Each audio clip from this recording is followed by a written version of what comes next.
Previously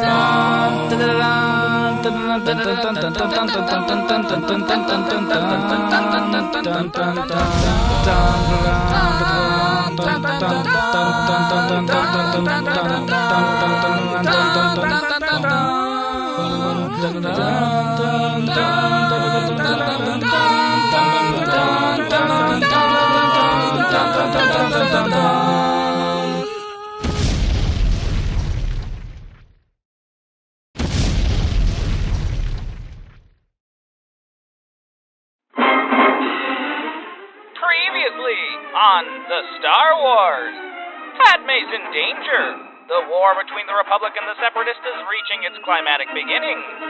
Obi-Wan and Anakin protect Padme, but discover there's more to this conflict than originally thought. An army of clones and war has begun. Padme and Anakin are in love and marriage ensues. Will the Republic prevail? Will Anakin turn to the dark side? Will the theater give us our ticket money back? Find out on Swholli's Star Wars Special, Episode 3.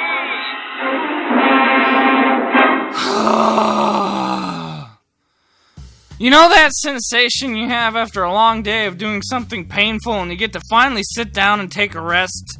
Maybe have dinner? And that dinner is gonna taste like the best shit in the world because of what you slogged through all day? Or like, you just ran a marathon and at the end of the race is a hot jacuzzi and a beer.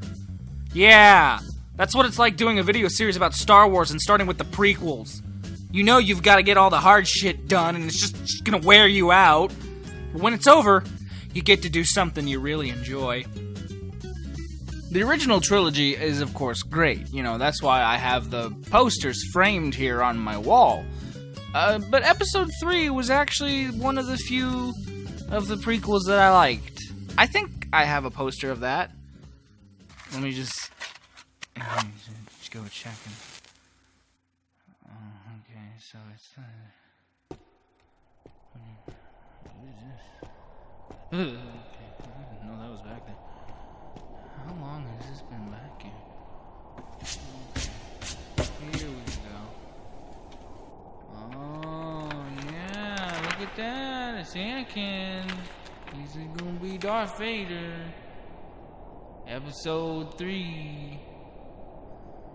I got a poster of Episode 3. Fuck, shit!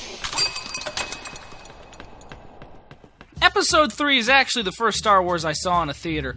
I was too young in '99 to see Episode 1 because no one I knew was really into Star Wars besides myself, and my parents especially didn't want to see it. So I basically went by without being aware of how terrible they were. By the time Episode 2 came out, I had seen the original trilogy so many times I was actually kind of intrigued by the prospect of seeing the new Star Wars.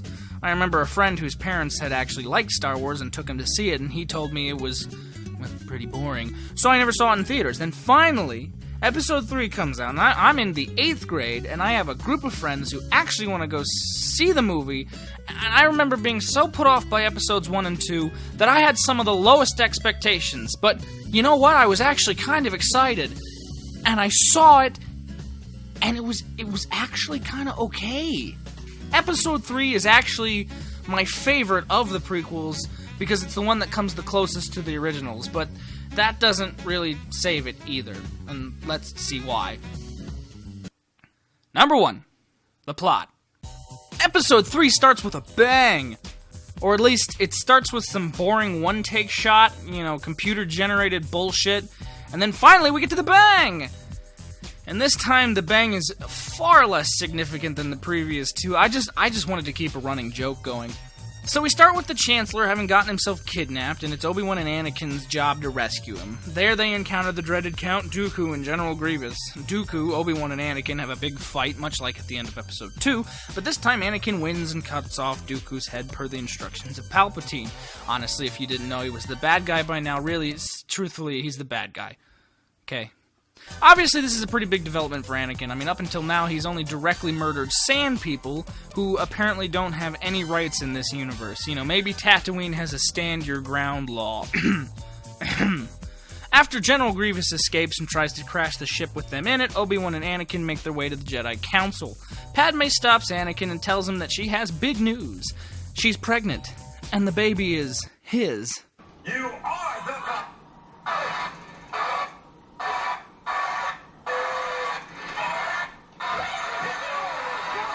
Obi-Wan gets sent off to track down Grievous, and Anakin, after being unorthodoxly appointed to the Jedi Council, is challenged with keeping an eye on the Chancellor. Palpatine gets a lot of alone time with him, and while together, he's able to really influence him firsthand. He feeds him information on the dark side and power, and then Anakin, he really desperately wants this. Really, this is ridiculous if you think about it. What is Palpatine doing telling Anakin the Sith lore of Darth Plagueis? How come Anakin doesn't question this obvious admittance to guilt of being a Sith? But oh well, Palpatine tells him his story and he's intrigued by the idea and hopes he can use it to save Padme, as before, he's been having premonitions like the time he did about his mom, except this time it's about Padme. Obi-Wan discovers Grievous's hideout and a battle between the two commences. It's a pretty lengthy fight sequence with not really anything emotionally stimulating to back up the actions happening on screen. See, now's when I have to mention the lesser-known animated television series, The Clone Wars. And I don't mean the later computer-generated one, I mean the Gennady Tartakovsky of Dexter's Lab and Samurai Jack fame animated series. I apologize if I said his name wrong. It was a small cartoon series that ran between episodes 2 and episode 3, and it showed some key scenes to development of the plot between the two. The idea had been that they would show the series a few months up until the release of episode 3, of sort of a companion piece to the prequel trilogy on Cartoon Network. The scenes and situations presented were interesting and well animated, and they actually allowed for a little bit of expansion lore to the mythos, that we would see later on in theaters. And the serious tone on a network like Cartoon Network was well appreciated. Of course, due to George most likely rushing his screenplay, he seems to have either entirely forgotten that he commissioned the animators, or worse, he assumed that everyone seeing episode 3 would have tuned into a children's network to watch the series. Given the kind of person stereotypically associated as a Star Wars fan, I'm sure many of them did. But the problem was the general audience factor was completely ignored. You see, The Clone Wars actually deals with and introduces the character of General Grievous. But Episode 3 basically ignores this, because not only do characterizations and plot threads between the two works not continue from The Clone Wars to Episode 3, but the information it did present, it assumed knowledge of all parties involved. Grievous is just presented to the audience with no introduction or character. He's thrust on the scene without any prior knowledge of his character. He's just here. The problem with this, it feels like you're going to a movie that requires homework before seeing it. I don't want to feel like I need to study to see a movie. All of your information should be readily available to me within the film itself. And if you were going to have a companion series to your film, at least make them feel like they're somewhat attached. Grievous's voice isn't even the same. A valiant effort, but as you can see, ultimately futile. And Anakin Skywalker, I was expecting someone with your reputation to be a little older. He doesn't even cough in the cartoon. And it's like his defining trait in episode 3. I don't know, maybe they explained it, but I don't remember. It really shows, though, how the exact same material can be handled by two completely different creators. The Clone Wars cartoon was engaging and interesting, and actually sort of builds up episode 3 pretty well. It's too bad the film didn't deliver. So given that Grievous is dead now, it's assumed that the Clone Wars are over, right? So the Chancellor, having been voted emergency powers in the previous films, is now expected to step down and relinquish the powers in favor of returning to a true form of democracy. But Palpatine's long-running plan is finally put into action. It would seem that he has successfully infiltrated the Senate with members of his sides on all fronts. This is, of course, a huge development that's given no leeway. We're told in one offhand sentence that's almost easily forgotten of his actions to infiltrate. But how are we supposed to believe that? This would have been a great time to have shown and not told the audience this development. You know, a big problem with all three of these films. If we saw a senator being persuaded, or hell, even voting against their usual form, it'd give us a gradual reminder that even the Galactic Senate is on Palpatine's side. But here's where the film gets notoriously dark. Palpatine now reveals that he is in fact the Sith Lord they've been looking for, and that he won't be giving up his powers anytime soon. Anakin relays this information to Mace Windu, albeit reluctantly, and then the Jedi Order moves to arrest him. They're swiftly cut down, but in this last confrontation, it would seem that Mace has the upper hand. Anakin is fearful that Palpatine is the only one who can help him save his soon-to-be dying wife, so he stupidly helps Palpatine to kill Mace Windu, swears his allegiance to the dark side, and is now forever known as Darth Vader.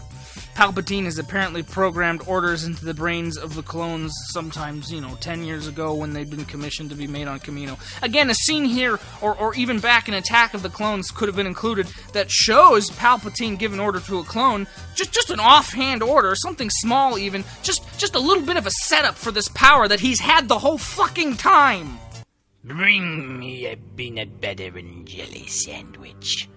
No one wants to do that for you, sir. You there, clone trooper. Yes, sir? Execute Order 21. Yes, sir. Unlimited power. I mean, it would have set everything up, given us the foreknowledge needed to know when it happened, so that it wasn't just an out-of-left-field kind of thing. It's basic script writing structure. It's called a setup and payoff system, and it's really fucking easy to do.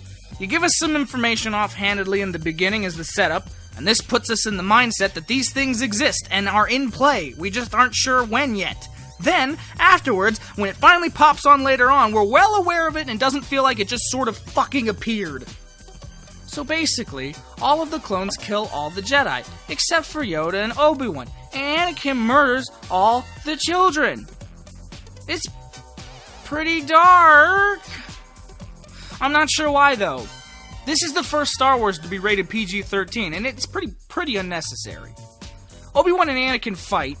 It's long, it's boring, and then Obi-Wan wins. Anakin gets put into the robot suit. Padme gives birth to Luke and Leia and dies. And then they give each twin to two different families, and we are finally finished with this nonsense that is the prequels. Jesus Christ! Number 2. It's no longer a film noir. I've built my prequel trilogy reviews around the construction of the idea that George was trying to tell a film noir story, and episode 1 and 2 actually supports that theory.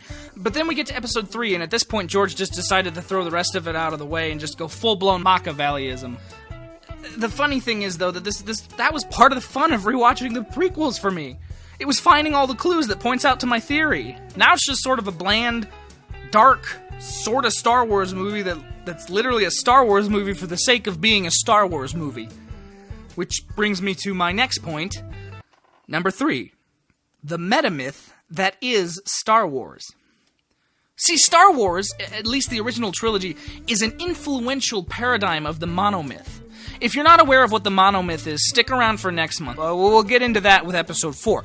But in the meantime, I'll give you the lowdown for context. See, the monomyth is this thought that throughout all human history and culture, no matter when or where they existed, there will be stories. And those stories are all overlapping in their subject matter. It ties to the theory of shared ideas and multiple discovery, meaning that even if separated by time or geography, human nature dictates that at some point our stories will come out to be similar. Star Wars, then, is taking those key points, as identified by the scholar Joseph Campbell, the professor who introduced the idea of the monomyth, and putting them on a screen to create an epic story of mythical proportions. So then, think for a moment about myths. Myths are designed to tell a story, or teach a lesson, in a way that's scaled at grandiose nostalgia. Think about what people say who were alive to see the first Star Wars in theaters. Think about the stories that they tell in regards to the cultural impact Star Wars made. Star Wars not only was a myth on the screen, but created a myth in its own regard. Star Wars shaped our real lives and our real world, and it did it as a film, not just as a story. So, come time to make the prequels, or, even later with the upcoming sequels, there's already something in the way of how we think about them. We know how important Star Wars is for us. We know how entertaining and enjoyable they were. When new movies were and are made, we'll always have those first moments when we saw Star Wars for the first time deeply embedded into our heads. No matter how old you get, when you watch a movie, be it like Star Wars or actually is Star Wars, you'll always remember the first time you saw Star Wars and how it made you feel. And if you reacted positively, like so many people have, you'll use Star Wars as a mold for how a movie should be and how it should make you feel. Any movie that you saw that made you feel something so positive will forever be a part of your own meta myth. It's not just that expectations were so high when it came to making a new Star Wars movie. It's more than that. This is their belief base in a way. And while it's not strictly religious, it's a belief base of film, a belief base of culture. Their ideology is that of the motion picture, and Star Wars is the basis for a lot of people. I have hopes for the new sequels because of this, because they're not about to tread over an established part of their own mythos. A continuation of a story is 9 times out of 10 better than a retreading backstory, because while the sequels might still end up being terrible films, they'll never canonically ruin the myth that we're so proud to be a part of. If Episode 7 is terrible, it won't make Episodes 4, 5, or 6 any worse. And you might argue that this is all nonsense and that I'm just talking about fictional characters, and in some regards, you're absolutely right. But at the same time, myths hold real importance to the way we as humans interact with each other. It's a spiritual connection to ourselves through a collective psyche with the rest of the world. It's powerful in its simplicity as a story, and it's a good story. The prequels were just bad stories, and because they were bad Star Wars movies, they were elevated to an almost mythical proportions of bad. Number 4. Dissecting Episode 3. Like I said, Episode 3 is the most watchable of all the 3 prequel movies, but that can only go so far. I've actually had the hardest time writing about the idiosyncrasies of Episode 3, not only because it comes the closest to being good, but because it dropped all of my previous exploration topics in the dust. What does a film have to do to be good? Well, that question is pretty subjective, of course, but those of us who love films and storytelling tend to have a few general rules you need to follow in order to craft an interesting and worthwhile story. First, does it keep our interest? This is, of course, the most obvious. Does a film hold your interest the whole way through? Does it engage you enough that you want to know what happens? Well, Episode 3 does this, surprisingly. Episode 3 has a plot, though as convoluted as it is, it does manage to keep you sitting there. It begs questions of you, the audience, to try and guess how the ending will go.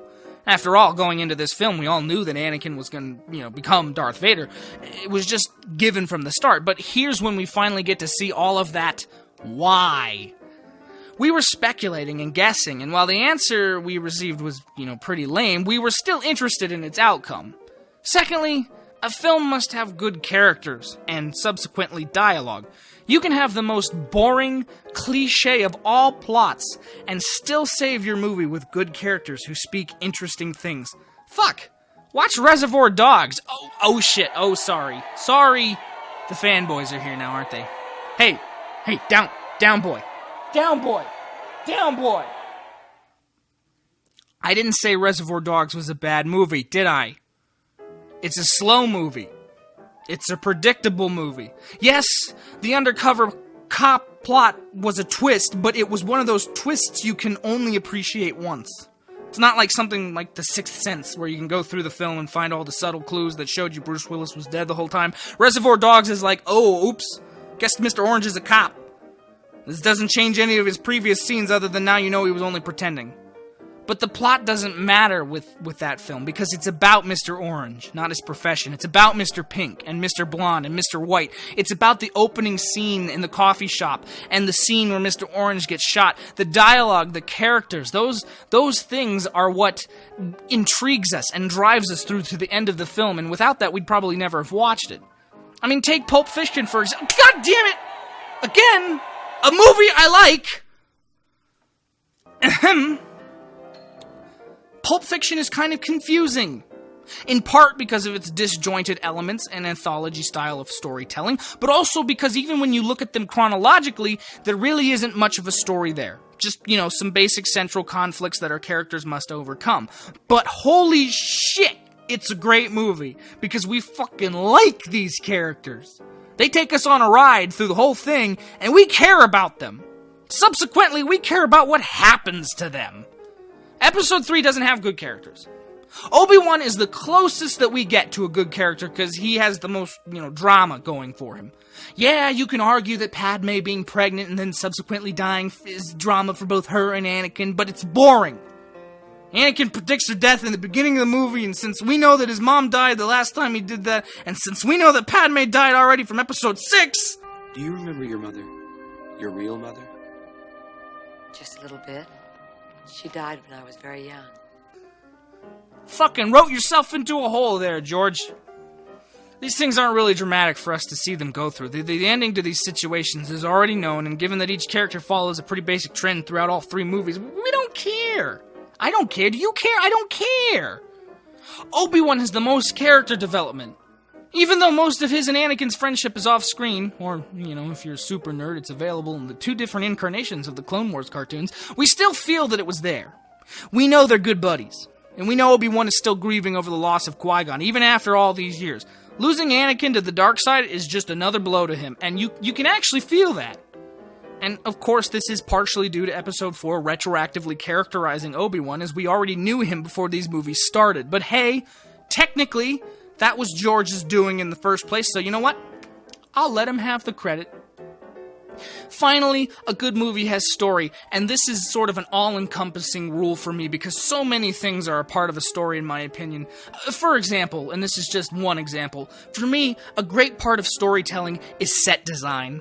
Yeah, shout out to all you set designers out there, and in the same vein, level designers in video games. I want you to know that there's some of us who appreciate what you do.